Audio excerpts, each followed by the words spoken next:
अभी अपन एंटर कर गए हैं दीवानी खास के अंदर। दूसरा अट्रैक्टिव पॉइंट है जिसको बोलते हैं समर पैलेस यानी सुख मंदिर, जहाँ रहने से रिलैक्स मिले।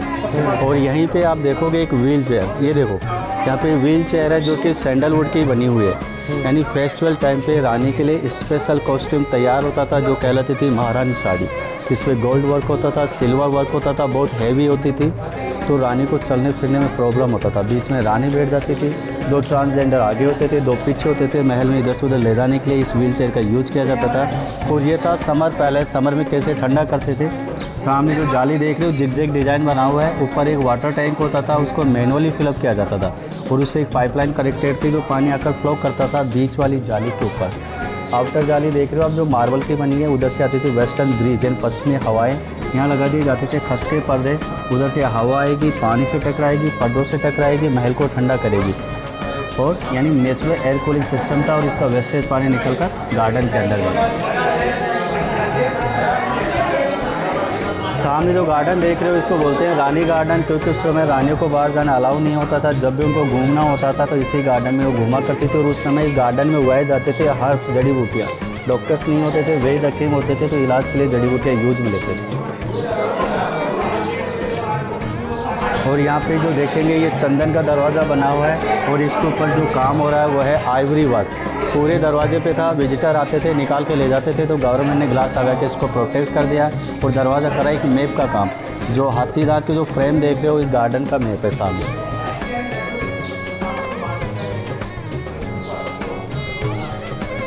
अब जिस पार्ट में अपन चल रहे हैं इसको बोलते हैं मानसिंह पैलेस। और इधर जो वर्क देख रहे हो इसको बोलते हैं इंडो पर्शियन वर्क।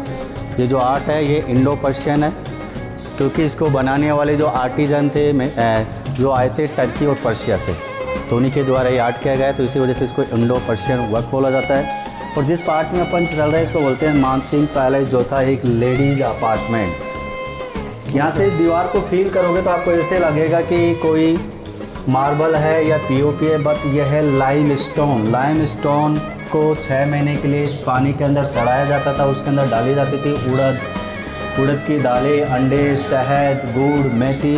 उसको डीकम्पोज किया जाता था 6 मंथ के बाद। तो उसको 6 मंथ के लिए डीकम्पोज किया जाता था। उसके बाद में इसके ऊपर लेयर चढ़ते थे, 23 लेयर। एक लेयर चढ़ा दिया जो बम्बू स्टिक होती है उससे बीट करते थे, अगेन दूसरा प्रोसेस होता था, ऐसे करके 23 बार ये प्रोसेस चलता था। लास्ट में जो कोकोनट ऑयल है उससे इसकी पॉलिश की जाती है, इसी वजह से इतना स्मूथ और ठंडा है।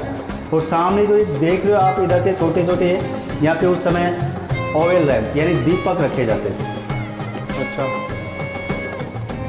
भाई इधर से चलेंगे अपन, ऊपर का व्यू देखना ना वो। ये रास्ता कहाँ जाता है? ये तो अपन ऊपर सीढ़ी से नीचे उतर के आते हैं। अच्छा एग्जिट है ये।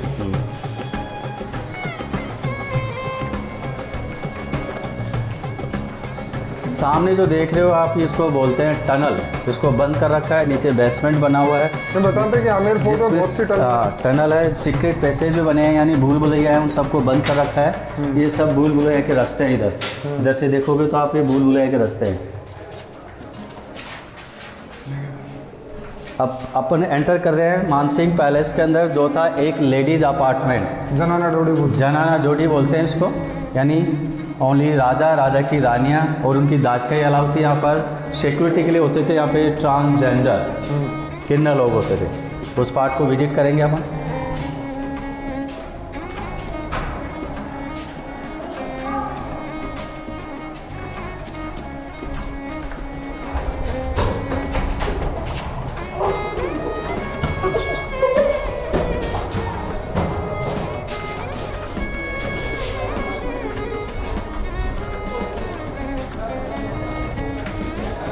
इधर आइए।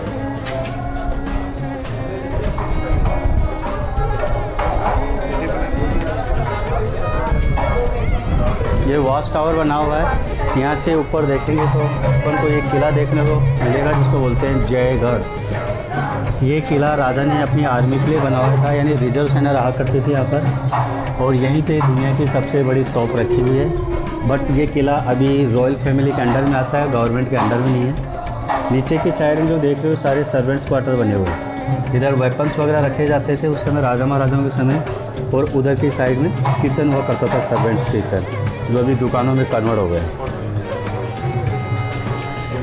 सामने आप जो देख रहे हो ये है सीक्रेट कॉरिडोर, यानी गुप्त रास्ता है जो कनेक्टेड है राजा के रूम से, राजा मानसिंह के रूम से कनेक्टेड है। यहाँ पे ये राजा मानसिंह का रूम है, ये वाला। हाँ इधर साइड में दिखाते हैं आप, अरे उधर वो सामने राजा मानसिंह का रूम है जो बंद है, उससे कनेक्टेड है।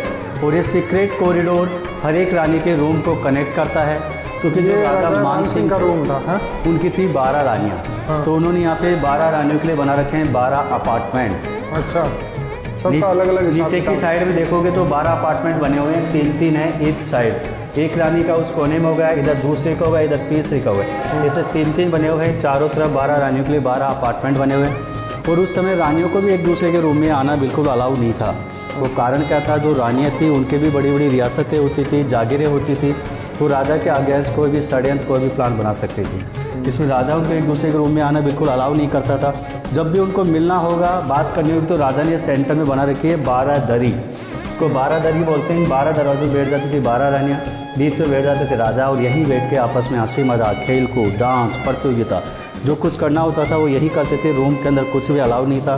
रूम में सिर्फ उनके पर्सनल दासियाँ होती थी जो उनकी सेवा किया करती थी। होली दिवाली जब रानियाँ डांस करती थी तो ज़रूरत पड़ती थी किसी ढोलक बजाने वाले की। इस पार्ट में जेंट्स अलाउ था नहीं, सिक्योरिटी के लिए ट्रांसजेंडर होते थे, ये जाते थे गांव के अंदर। जो भी कोई ढोलक बजाने वाला होता था उसकी आंखों पे काली पट्टी बांधकर अंदर लाते थे और बीच सेंटर में बिठा देते थे। दरवाज़ों पे उक्स लगे, वहाँ लगा दिए जाते थे पर्दे, उधर से ढोलक वाला ढोलक बजाएगा, इधर से रानियाँ डांस करेगी, जिसमें कोई आई कॉन्टैक्ट नहीं होगा।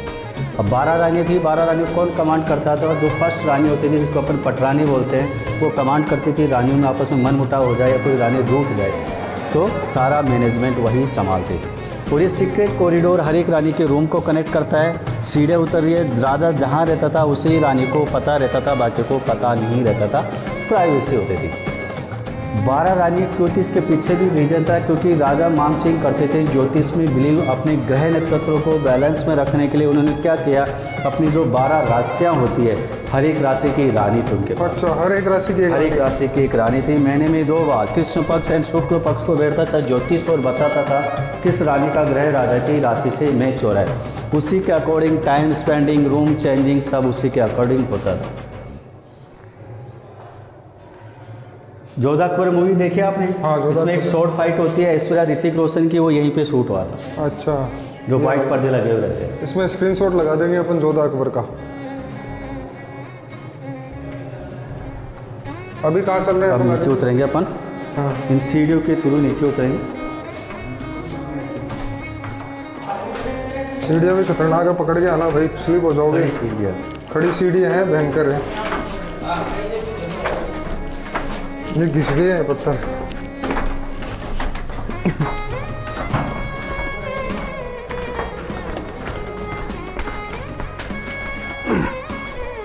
ये इधर से चलना है क्या आपने? हाँ, इधर से अब देखते हुए चलेंगे अपन। जो सर्वेंट्स क्वार्टर बने हुए हैं, करंट राजा है, उनकी फ़ोटो है, रानियों का ज्वेलरी बॉक्स है, वो टनल है, वो सब देखते हुए चलेंगे।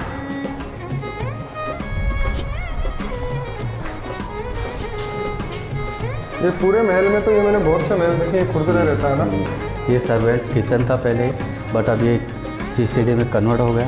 अच्छा, आप इधर से मीना बाजार देख के जाओ, सारी पैलेस का लास्ट पार्ट है, आपके पेट के अंदर इंक्लूड है। आ जाओ, लेना चल। नहीं लेना जरूरी नहीं है, पर आप देख के जाइए, यहाँ से जानकारी लेके जाइए।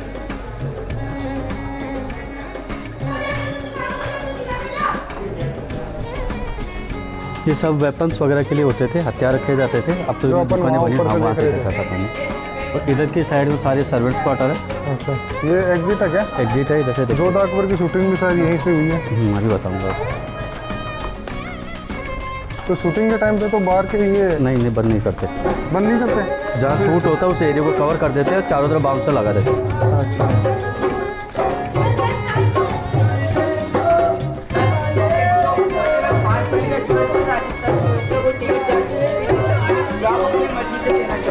राजस्थानी छोले पापड़ खिला दे।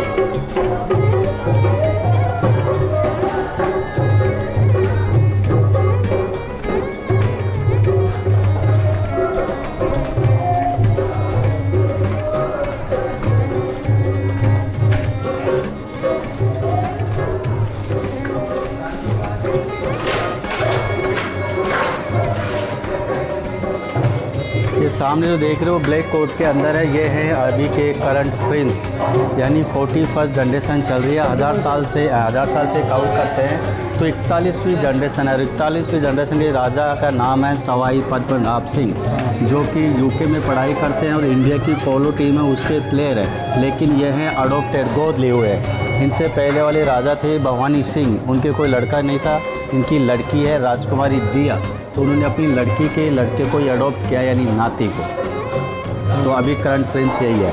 और यह है राजमाता गायत्री देवी, वर्ल्ड की टॉप 10 सुंदरियों में नाम था, अभी 2009 में पास अवे हो गई है। और ये था रानियों का ज्वेलरी बॉक्स, इस तरीके का ज्वेलरी बॉक्स हुआ करता था, लेकिन अभी ये खाली है। और इस तरीके के झूमर होते थे उस समय, आज तो इनमें लाइटें लगी हुई हैं, पहले यहाँ पे दीपक रखे जाते थे, ऑयल लैम्प।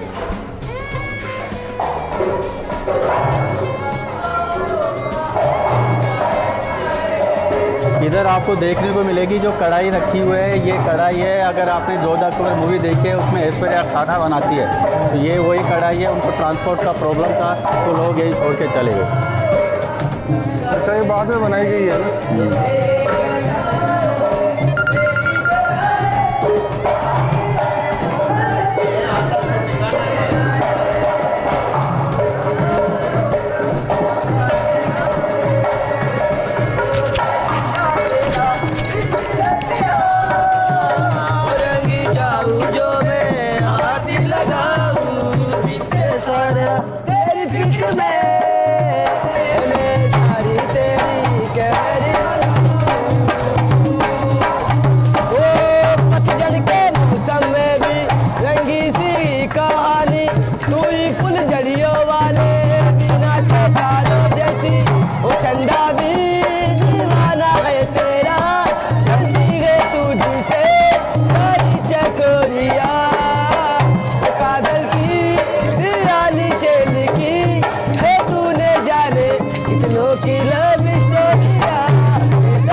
चिकनी मिट्टी उसी का बना हुआ है, उल्टा रखा हुआ है। इसका चौथा हिस्सा खड्डा खोदा जाता था, मिट्टी में फिक्स किया जाता था, पानी डाला जाता था, जिससे पानी ठंडा रहता था, तो पीने के पानी के लिए यूज़ में किया करते थे उसको। ये सब वेपन्स वगैरह रखने के लिए होता था। आज तो ये गैलरी वगैरह बन गई, बट कोविड की वजह से सब बंद हो गई।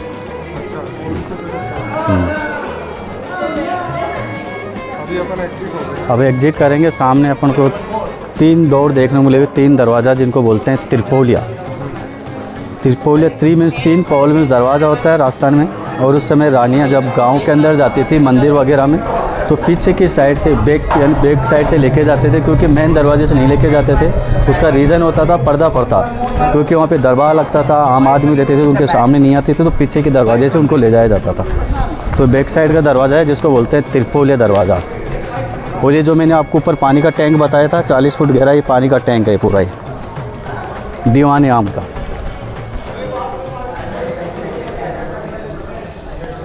ये झूमर है, ये भी उसी समय का है।